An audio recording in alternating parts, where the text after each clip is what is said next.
Welcome to Founders of the Nations, a podcast exploring the countries of the world by learning about the lives of their founders. Episode 2, Andorra.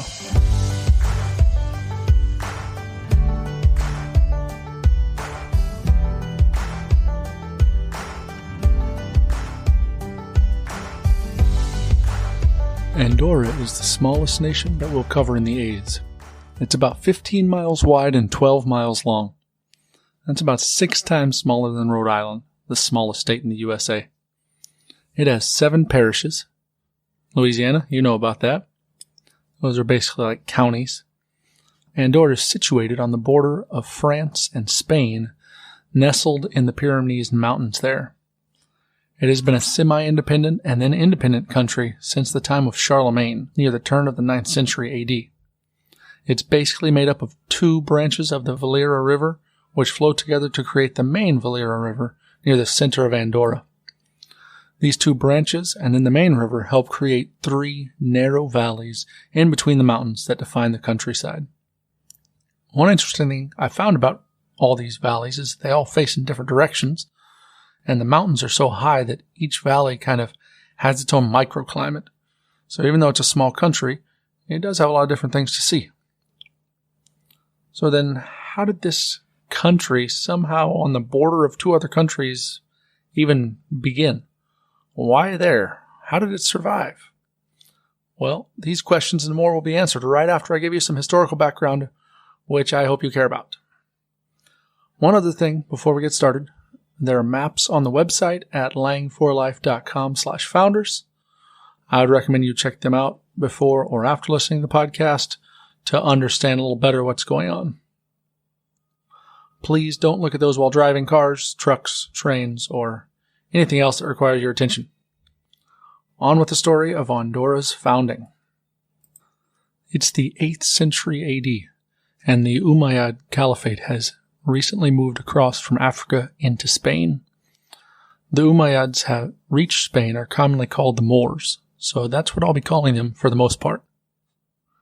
They own the area we know of as Spain, and have even reached across the Pyrenees, those mountains in between France and Spain, remember, into southern France, where they control a full half of France's southern coast on the Mediterranean there.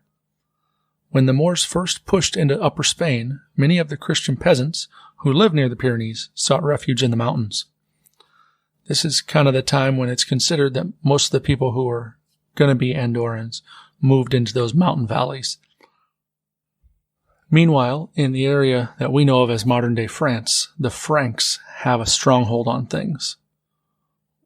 They had been ruled by the Merovingian kings for a while, and now they were really weakening and a new dynasty was coming along.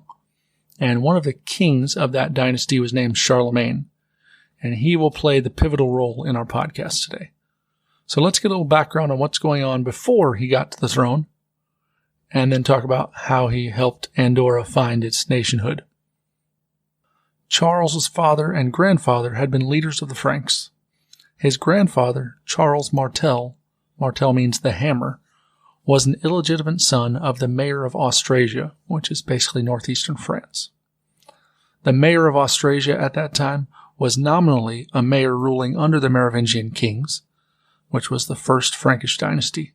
But in reality, they were really the ruler of their area of the Franks. Each of the mayors at that time really was the ruler.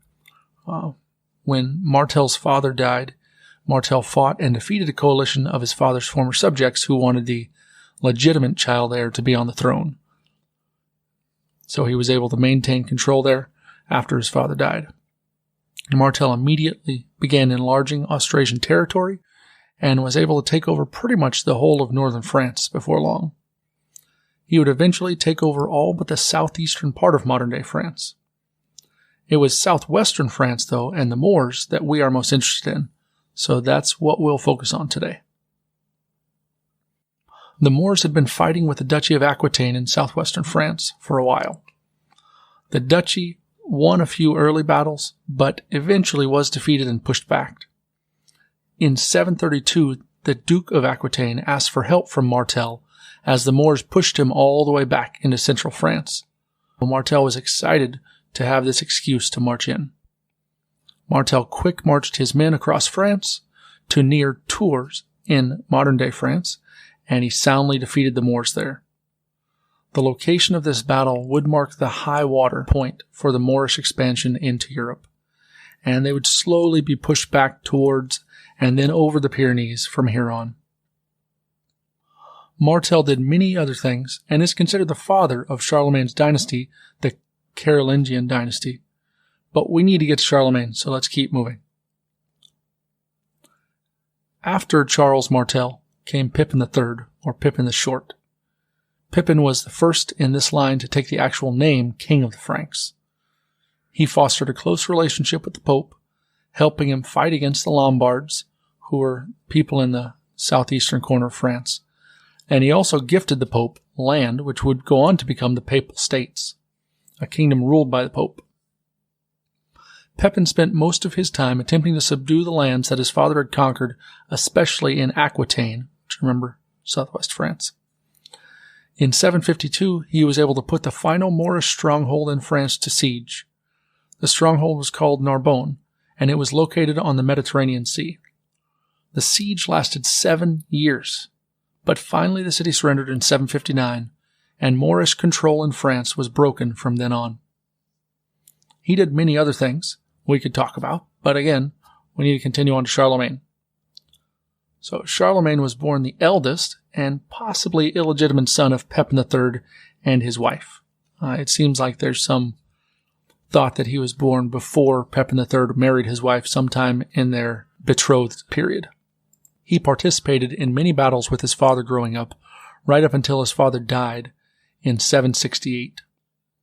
Charlemagne and his brother Carloman were elevated to joint kingship, but Carloman died soon after in 771 of apparently natural causes, and Charlemagne went on to become a legend. Charlemagne finished subduing the peoples in Aquitaine and finally incorporated them fully into this Frankish kingdom. This is what put him into direct contact with the Moors, as we said before. And it would lead to the campaign that would launch Andorra into statehood. He would go on not only to subdue Aquitaine, he would go on to subdue many of his people's rivals, defeating the Saxons in the north, the Lombards in the south, as well as many others.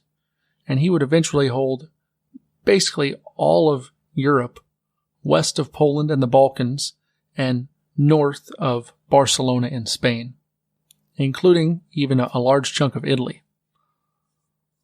On the way, he was given many titles: King of the Franks, King of the Lombards, Emperor of the Romans, and finally Emperor of the Carolingian dynasty.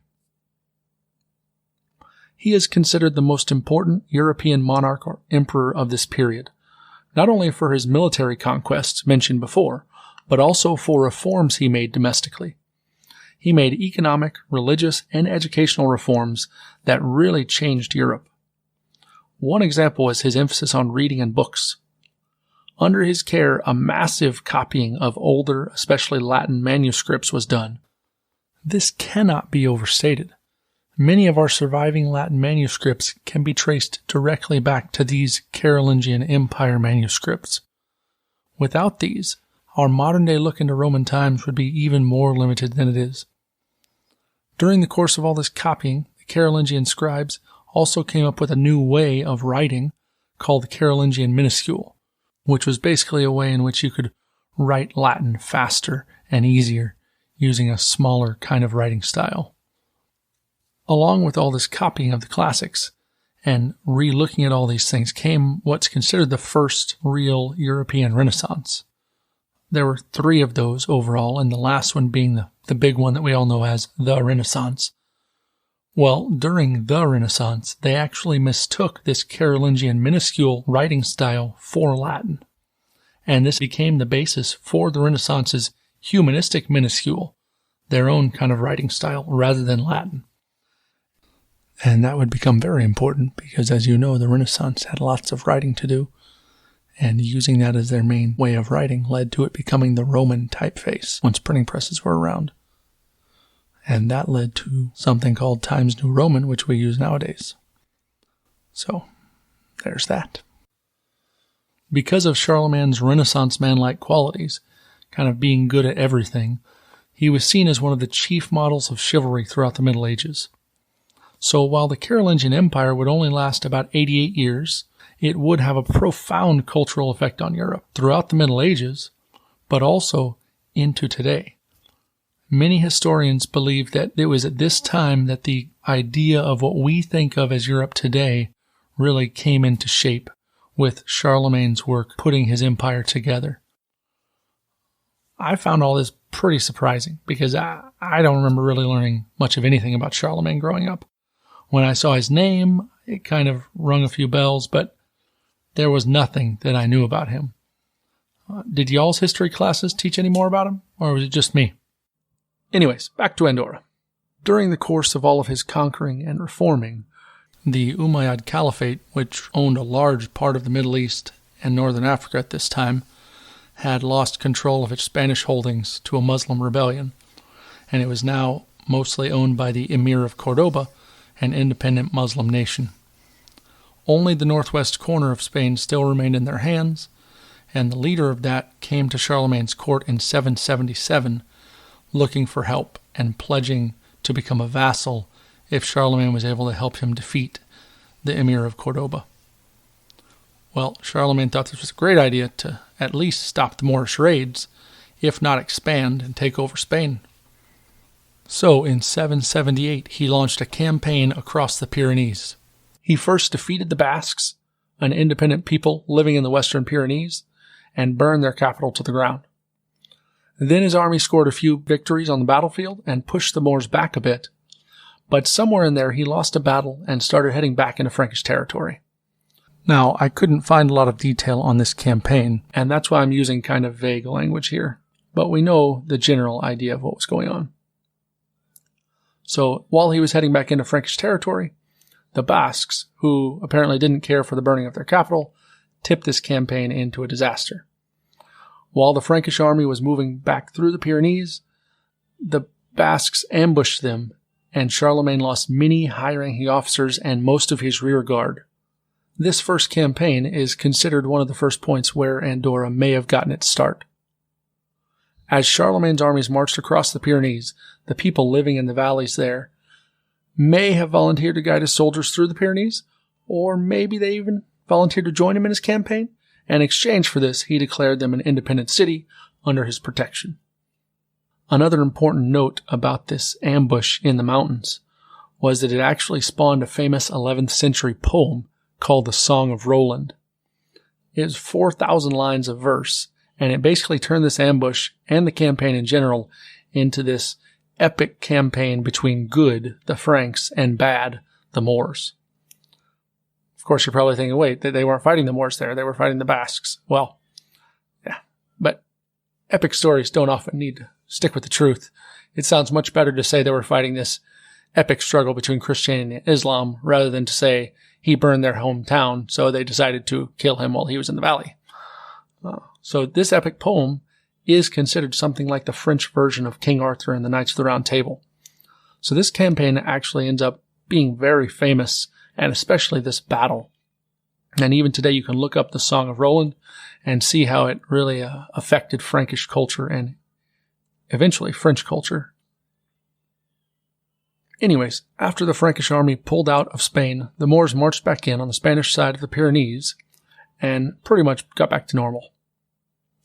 Charlemagne was at least able to set up a thin bit of buffer zone between Frankish territory proper and the Moors to keep out the raiders.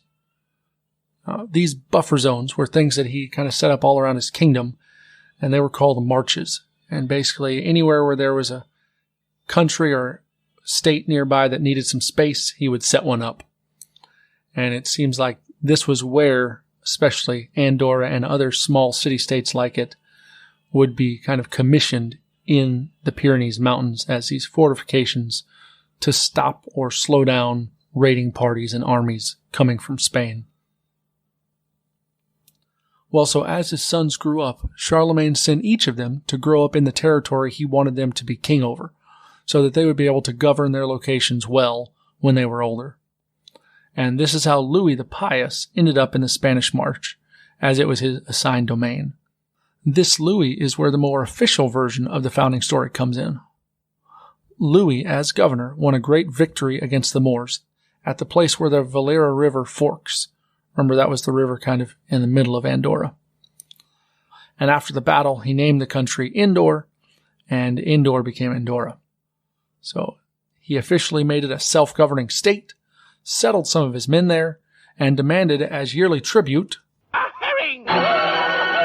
We shall do no such thing. Oh, please.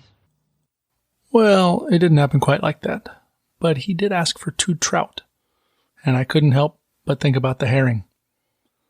Apparently, the Valera River was famous even back then for trout fishing, and he enjoyed it. But I digress. Back to the Andorrans. Now, it's very possible that his father was the one who started Andorra, and then he kind of made it more official. It's also possible that one of them did and the other didn't. It's also possible that this is just a story that they made up. But we do definitely see stories about Andorra in official writing not long after this, so we know something happened around this time. And this is a very reasonable story about how it got started, because we know that this was what the Carolingian dynasty was doing on their borders at this time. And you can even hear about this, Charlemagne starting the nation in Andorra's national anthem, which you can listen to. I'll stick a link to it in the podcast notes. Now, like I said earlier, Andorra was kind of like a guard city in the Pyrenees, so that wasn't really the greatest position to be in at first. But thankfully for the Andorrans, after Louis's victory, he went on to push the Moors all the way back to the Urba River. But unlike his father, he was able to stick there and actually widen the march out up to that river, basically, during his lifetime. Now, there are a lot of interesting things about Andorra that are outside the purview of this podcast. I would recommend you check those out, but I'm trying to just focus on foundings here. So a few of those, just to mention real fast, are that it's actually a diarchy instead of a monarchy, with one prince from Spain and another from France.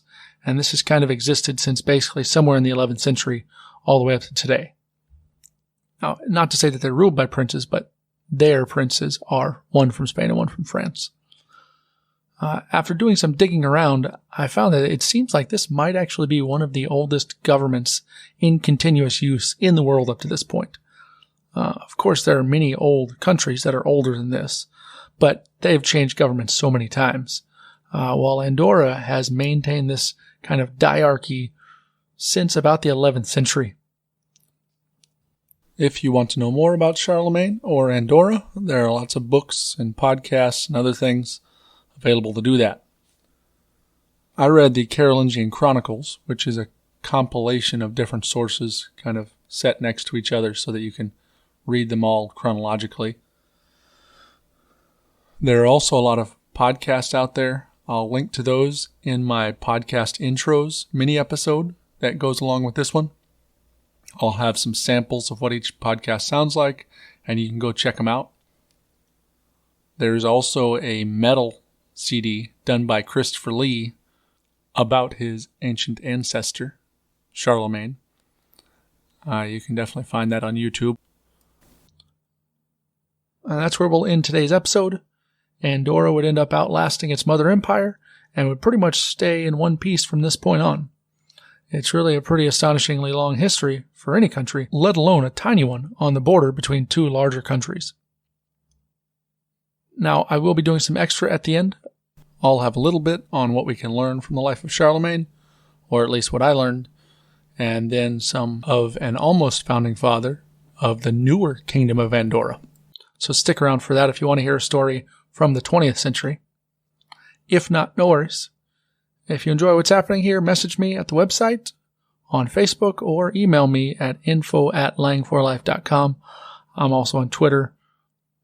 Or if you have some extra change lying around and you want to throw it at the making of this podcast, please don't let me stop you.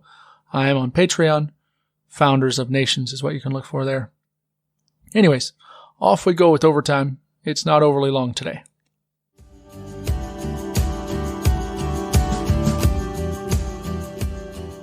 Well, what did I learn and what do I think we can learn from Charlemagne's life? Well, obviously there's a lot. He was pretty much like a Renaissance man. Now, there are dangers to doing things like that. You can definitely spread yourself too thin, but I think he had a really good balance of not getting too obsessed with one thing and also not getting too spread out among many things. Well, of course, that's an important part of balancing life. It's easy for us to get obsessed and obsess on one thing, maybe like producing a podcast, or to just spread yourself too thin and try to do everything at once. But finding a balance where we are able to put our efforts towards what we need to do and also not neglect other things is very important. And it does seem like Charlemagne was pretty well able to do that in his empire. I don't know anything about his family life. We don't know much about that. But I'm sure family life was very different back then anyway, so who can know? But definitely find the right balance of things going on in your life. The second thing that I learned was really that working for the future produces such better results than just trying to survive right now. His pushes for education reform were really things that were going to not have any effects for a long time. But he still was committed to it. And, the copying of manuscripts, not really something that's going to affect right now at this very moment. Now, of course, it's not like all this stuff was for some future generation only. It would come into play later on in his reign. But he definitely wasn't just focused on right now. And I think that's one problem that our kind of free election governments can have, is that we're always trying to push for right now politically and trying to make sure that we make people happy so that they'll vote for us right now. And of course, I think there's not really much of a better way, but this is the danger of having voting very often, is that we do get a more narrow focus on the right now and often neglect the things that have to do with longer term planning. Anyways, what do you think? You agree? Disagree? Have anything else you want to learn from Charlemagne? Send me a message. Tell me what you think. All right, so let's talk about Boris Skasyrev. I have no idea about these names, mind you. He was a Russian adventurer and all-around scallywag, born in 1894 and dying in 1989, at the ripe old age of 93. During his lifetime, on one of his adventures, he was led into Andorra, where in 1934 he started meeting with peasants and normal people, and then presented a list of important suggestions to the local government officials, along with his intention to reign over them as king. The government officials did not seem overly amused by this, and he was forced into self-described exile, living in a hotel about 3 miles from Andorra, where he acted like an exiled monarch, giving interviews to many international newspapers. While there, he also wrote a new constitution for Andorra and distributed thousands of copies of it. In this constitution, he would, among other things, turn Andorra into a tax haven to encourage investment into the country.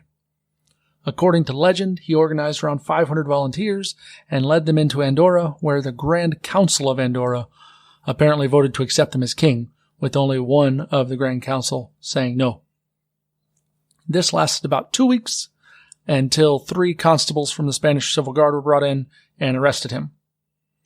Now, the other, more official story says that he didn't garner as much support and was stopped trying to enter Andorra by a guard at the border and arrested.